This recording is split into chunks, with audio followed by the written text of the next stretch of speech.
एक संगठन के थे, वो आए बाबा साहब अरे मानव कांशीराम साहब के यहाँ। किसी ने बताया कि मानव कांशीराम जी हैं, वैज्ञानिक सहायक पद पर हैं, अच्छे पोस्ट पर हैं, एक मन से मिलिए, हो सकता है कि कुछ पैरवी आप लोग की करें और सूची पी के बहाल हो जाए। जब उनके यहाँ गए, उन्होंने बात सुना तो उन्होंने डांट के भगा दिया। हीरा भाना को और उनके साथ आए लोगों को उन्होंने डांटा और भगा भाग जाओ यहाँ से, तुम्हारी हम कोई मदद नहीं करेंगे। इन लोगों को रास्ता पूरा कहा कि अरे हमारी मदद भी नहीं की और हमको भगा दिए। कांशीराम जी गए लोग एक बात पर फिर विचार किए, फिर विचार करके दोबारा आए। फिर उन्होंने कहा कि अरे फिर दोबारा तुम आ गए, तुम लोग हमने भगा दिया है। तो कहा कि हमारी कोई आप मदद मत करिए, लेकिन हमारी बात सुन लीजिए, आपने हम लोग को भगाया क्यों? मदद करके नहीं करते, आखिर आपने हमको या हमारे लोगों को भगाया क्यों?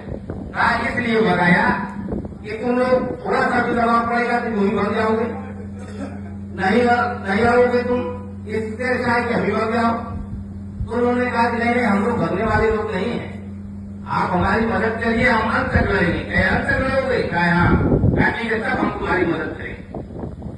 और उन्होंने मदद शुरू किया। अधिकारी से बात करने गए, अधिकारी ने उनकी बात नहीं सुनी तो अधिकारी की हिदायत उन्होंने कर दिया मानव कांशीराम।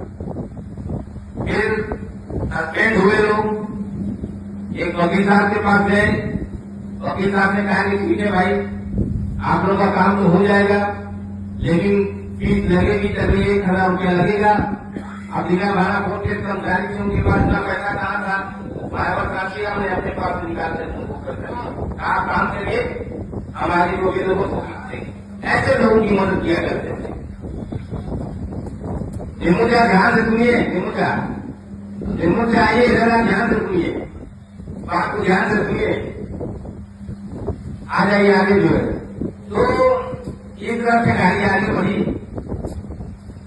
उसी दौरान बाबा साहब ने एक किताब दिया। उन्होंने कहा कि भाई बाबा साहब के मिशन से नहीं पूरे थे। उन्होंने कहा कि बाबा साहब के लिए आप लोग इतना ये सस्पेंड हो गए, तो कहा अरे आपको बाबा साहब के बारे में नहीं पता? एनिमेशन आपका जाति का विलास एक पुस्तक दिया खापड़ साहब ने, कहा कि इसको पढ़िए। उन्होंने रात भर पढ़ा, 3 बार, एक ही रात में 3 बार मानव कांशीराम जी पढ़ते रहते, उनको नींद नहीं आई। और जब किताब पढ़ रहे थे तो उन्होंने बचपन की घटना जो गेस्ट हाउस में हुई थी वो याद आने लगी कि भेदभाव कैसे होता है, कैसे जो है दलित समुदाय के साथ, बुजुर्गों वर्गों के साथ भेदभाव किया जाता है।